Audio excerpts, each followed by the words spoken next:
Good morning Angel! Aujourd'hui je vais te révéler la solution miracle pour perdre du poids rapidement et je ne vais pas attendre 10 minutes, je vais te la révéler là, maintenant, tout de suite. Il s'agit d'arrêter de manger. C'est logique, essaye, tu verras, ça fonctionne. Si tu as cliqué sur cette vidéo, c'est que tu crois encore en la solution miracle pour perdre du poids et ce n'est absolument pas un reproche. Aujourd'hui, on est matrixé via les réseaux sociaux, le marketing, parfois même notre entourage vers la solution miracle pour perdre du poids. Aujourd'hui, il en est que 1 Français sur 2 est en surpoids. Donc je pense que si la gummies pour perdre du poids, le thé minceur, la crème amincissante, le dernier régime à la mode tendance était la solution miracle pour perdre du poids, ça se saurait. Perdre du poids sainement, ce n'est pas se peser tous les matins, ce n'est pas être en restriction, s'interdire des aliments, compter chaque calorie. Tout ça, ce n'est pas une perte de poids saine et surtout durable. Lorsque je prends en charge un patient pour un suivi diététique lié à la perte de poids, on prend énormément de choses en charge. C'est vrai que moi, je suis diététicienne nutritionniste, donc forcément, l'alimentation arrive en premier plan. Mais pour une perte de poids, il y a énormément de choses à prendre en compte et une perte de poids doit se faire individuellement en fonction de soi, de son corps, de son métabolisme, de son ressenti, de sa personnalité. Vraiment, une perte de poids doit être personnalisée. Vous aurez beau prendre tous les conseils du monde, une perte de poids ne fonctionnera pas. Et s'il existe des personnes dont c'est le métier, certains même qui se sont spécialisés dans la perte de poids, ce n'est pas pour rien.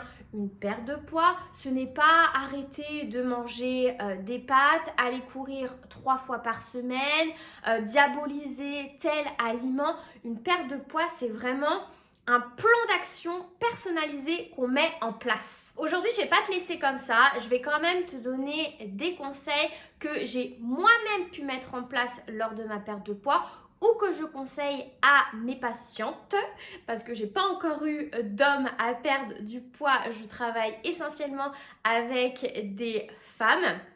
Donc, je vais te partager mes conseils, mais honnêtement, il y a tellement de choses à mettre en place que si pourquoi pas une partie 2 te tente, et ben n'hésite pas à me dire tout ça dans les commentaires. Le premier conseil, tu l'as peut-être déjà entendu, mais je me répète souvent en suivi diète et je me rends compte que c'est pas encore quelque chose qui est assimilé pour tout le monde, c'est de ne pas se focaliser sur la balance. Je t'explique pourquoi. La balance est un indicateur et lorsque je commence mes suivis diète pour une perte de poids, pour un suivi de manière générale, mais encore plus pour une perte de poids, je demande à la personne de se peser. Et ça va être un indicateur, mais ce n'est pas le seul indicateur. Aujourd'hui, on a la chance d'avoir des balances qui ont la possibilité de mesurer la masse graisseuse, la masse musculaire, de prendre en compte le taux d'eau dans le corps. Mais aujourd'hui, la plupart du temps, tous les foyers ne sont pas équipés de ce type de balance. Donc tout ça ne va pas être pris en compte. Et à savoir que le poids est quelque chose de très fluctuant, vous allez voir d'une heure à une autre. Pourquoi? Parce que peut-être qu'aujourd'hui, on a fait plus de rétention d'eau que hier, peut-être qu'on a été plus sujet au stress, peut-être qu'on a moins bien dormi, peut-être qu'en tant que femme, c'est notre période de règles et donc du coup, nos hormones vacillent complètement. Il y a vraiment plein de facteurs à prendre en compte au niveau du poids. Donc c'est un indicateur, mais ce que je conseille à chaque fois lors de chaque suivi de diète, c'est de se peser, de prendre ses mensurations. Donc quand je parle de mensuration, ça va être les épaules, les bras, les hanches, les fessiers, les cuisses notamment, et également de prendre des photos pour pouvoir faire des avant-après. Parce que des fois, on a l'impression de ne pas avoir forcément perdu et pourtant on peut avoir perdu en masse graisseuse et avoir pris en masse musculaire.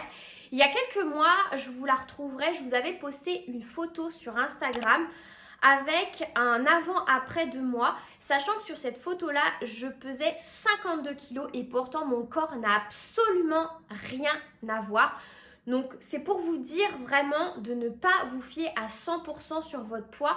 Donc se peser, prendre ses mensurations et prendre des photos, vous aurez déjà un semblant un peu plus proche de la réalité. Le deuxième conseil, c'est de manger de tout, mais en quantité raisonnable.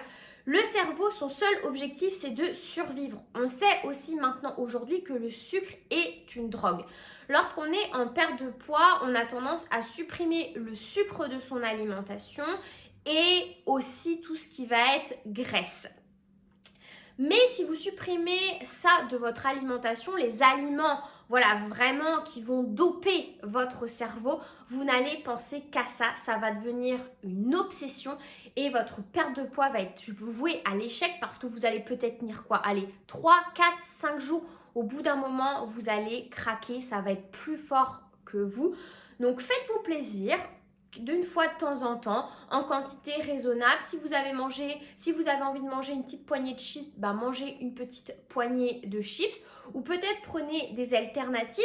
Si vous avez envie de quelque chose de très sucré, par exemple, vous avez envie d'un gâteau sucré, voilà, c'est votre truc.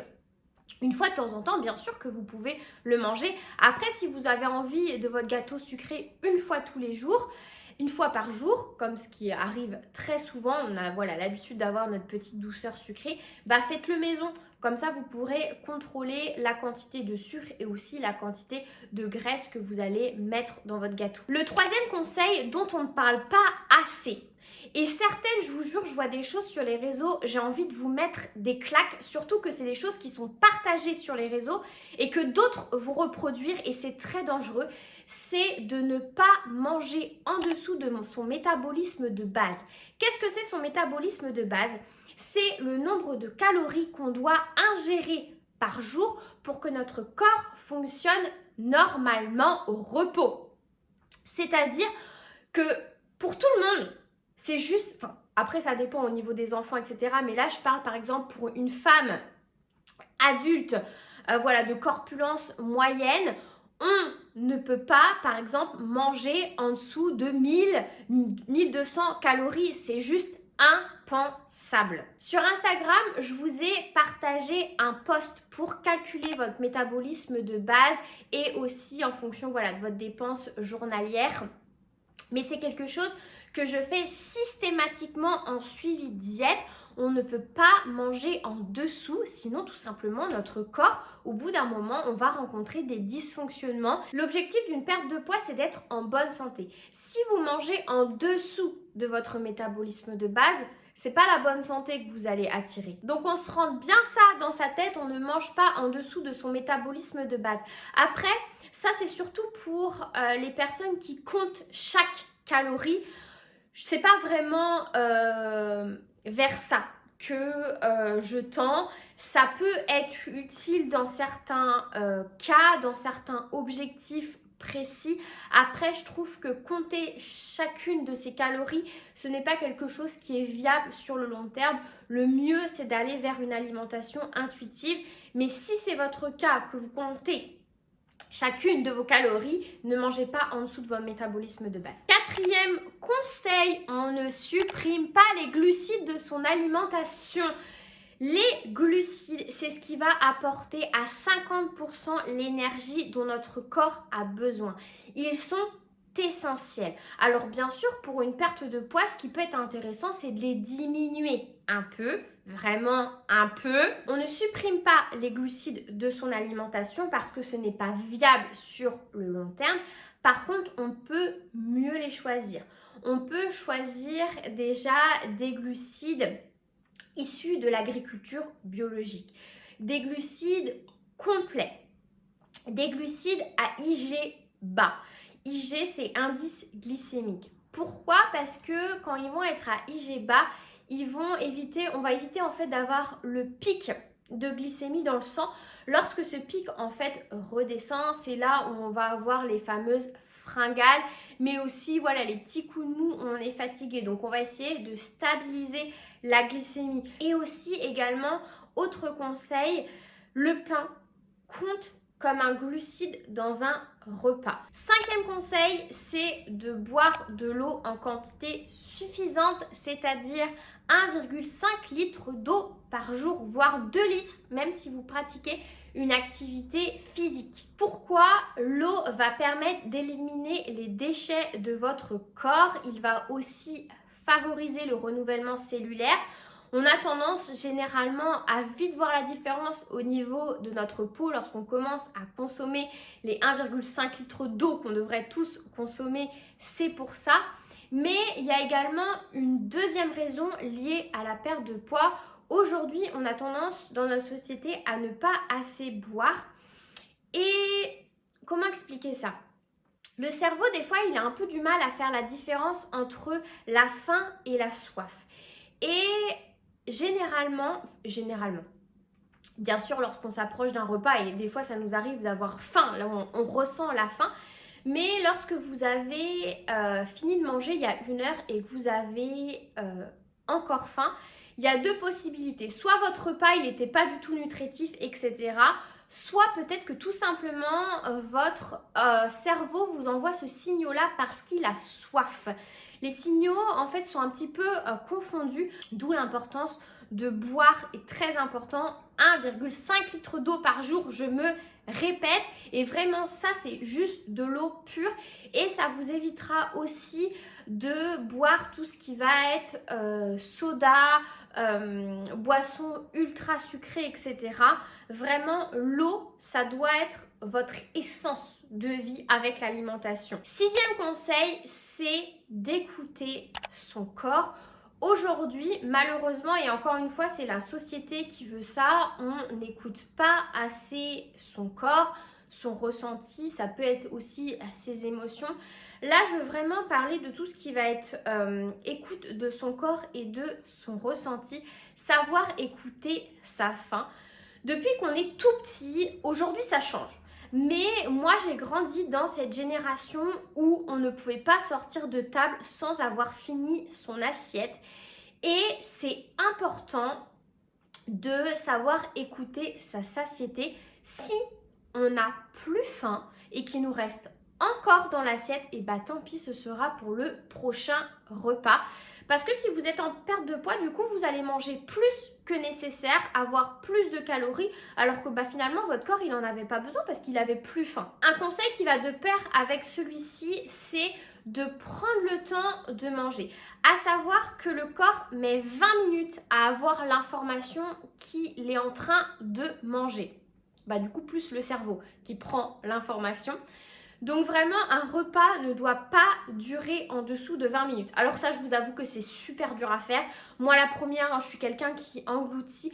Donc prenez le temps entre chaque bouchée de bien mâcher, de bien tout réduire en bouillie. Parce que ça va déjà donc vous permettre de prendre plus de temps à manger et que votre cerveau assimile ces fameuses 20 minutes. Et également, ça va faciliter, vous allez voir, votre digestion. Vous allez moins être sujet notamment à tout ce qui va être ballonnement. Donc prenez le temps de bien mâcher, de bien mastiquer. Comme ça, ça va avoir et un effet sur votre digestion et aussi un effet sur votre satiété. Parce que si notre cerveau ne prend pas en compte ces 20 minutes, on va aussi avoir tendance à manger plus que nécessaire. 7e conseil, alors là je me répète et je me répète, vous allez en avoir marre, vous n'allez plus pouvoir me l'entendre dire, c'est de ne pas consommer d'aliments ultra transformés ou du moins de les éviter au maximum. Après, je comprends que des fois, ça peut dépanner et voilà, quand ça reste exceptionnel, c'est pas ça qui va vous tuer. Mais le problème de l'alimentation ultra transformée, c'est qu'elle cache beaucoup de choses et pas de bonnes choses. Alors, sauf si vous êtes expert en la matière, où vous savez parfaitement décrire,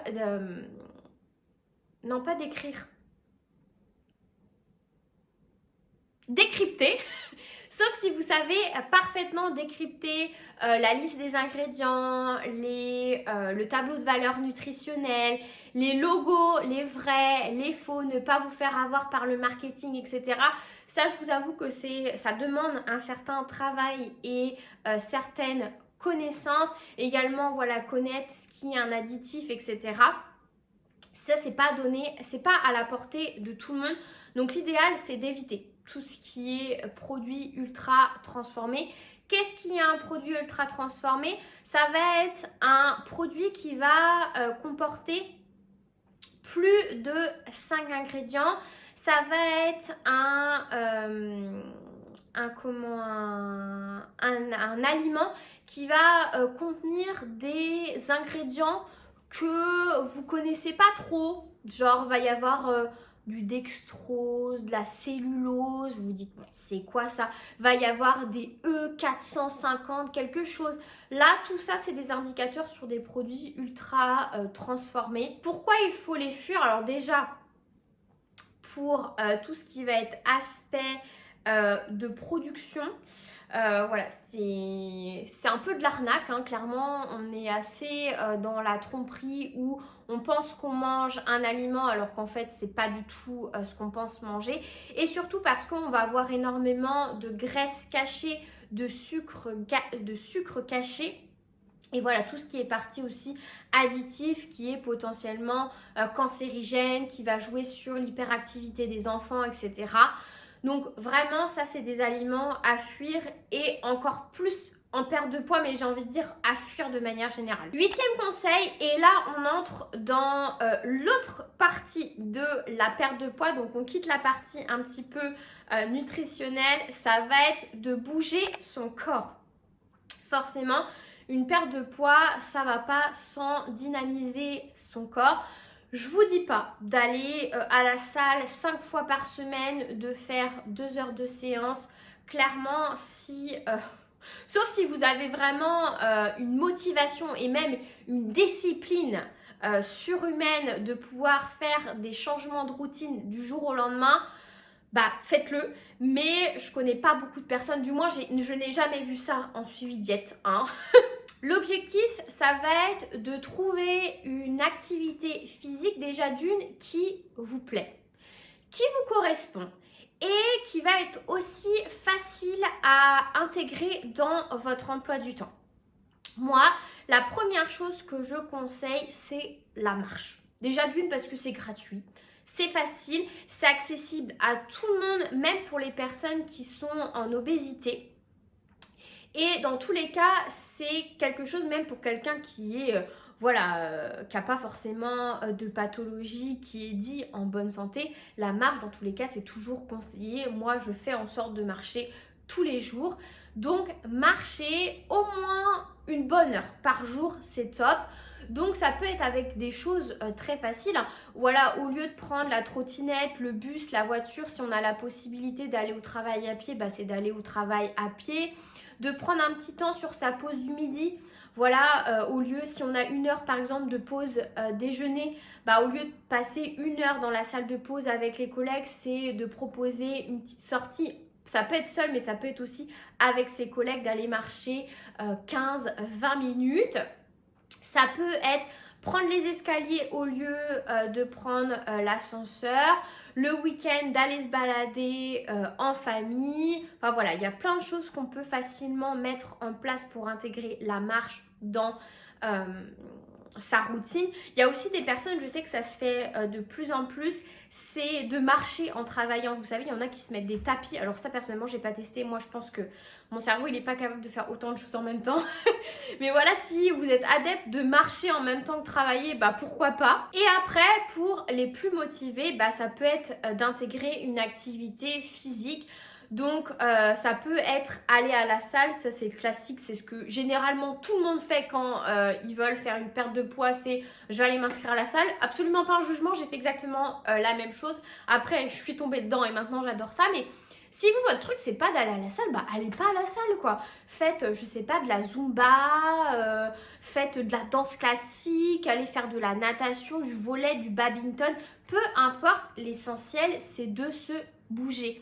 Et pareil, commencez petit. Si déjà, c'est votre objectif, c'est d'intégrer une séance de sport par semaine dans votre quotidien, et bah c'est déjà bien, c'est déjà toujours mieux que rien. Et voilà, déjà l'objectif c'est d'y aller petit à petit. Je vois trop de personnes qui veulent du jour au lendemain se mettre à faire 3-4 séances par semaine. Honnêtement, sauf si vous êtes déterminé, encore une fois, je pense qu'il y en a beaucoup et peut-être que c'est votre cas qui vont lâcher d'ici 3 semaines. Donc voilà, l'objectif c'est vraiment d'y aller étape par étape. La perte de poids, ce n'est pas un sprint, c'est voilà un marathon. L'objectif c'est de tenir dans le temps. Le 9e conseil, on revient à l'alimentation, hein, c'est quand même mon métier. Mais si ça vous intéresse, par contre, je pourrais vous faire une vidéo sur les trucs que j'ai pu mettre en place en dehors de l'alimentation qui m'ont aidé lors de ma perte de poids. Ça peut être une idée de vidéo. Bref, le 9e conseil, c'est d'intégrer tout ce qui va être fruits, légumes et légumineuses. Parce que ça va être déjà des aliments qui vont être riches en fibres, donc ce qui va favoriser la satiété. C'est aussi très riche en nutriments, c'est très intéressant.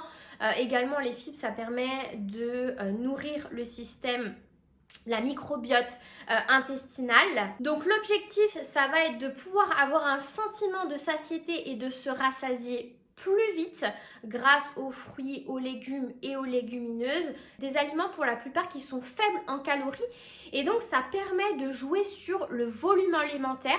Donc ça permet pour les personnes qui ont notamment tendance à manger beaucoup de pouvoir se faire des bonnes assiettes et d'avoir quand même ce sentiment d'être rassasié et ce sentiment de satiété. Et le 10e conseil, je reviens à ce que je disais au début, c'est tout simplement d'être patient avec vous, avec votre corps. Une perte de poids, surtout si elle est saine et durable, parce que l'objectif c'est de ne pas mettre sa santé en péril, c'est aussi de ne pas reprendre les kilos 4-5 mois plus tard, c'est d'être patient, de laisser voilà tout le process se faire. Il n'y a que comme ça que vous pourrez avoir une perte de poids saine et durable. C'est tout pour moi aujourd'hui. J'ai beaucoup parlé. J'espère en tout cas que cette vidéo vous aura été utile, qu'elle vous aura aidé à y voir un peu plus clair. Si vous voulez une partie 2, parce que j'ai encore plein de conseils à vous partager, hein, la perte de poids, je peux vous dire que c'est mon dada. N'hésitez pas à me le dire en commentaire, à partager aussi cette vidéo à une personne qui fait une perte de poids et qui fait un petit peu n'importe quoi. Peut-être que ça pourra l'aiguiller. Moi, je vous retrouve dimanche prochain pour une prochaine vidéo. Et en attendant, prenez soin de vous. Bye!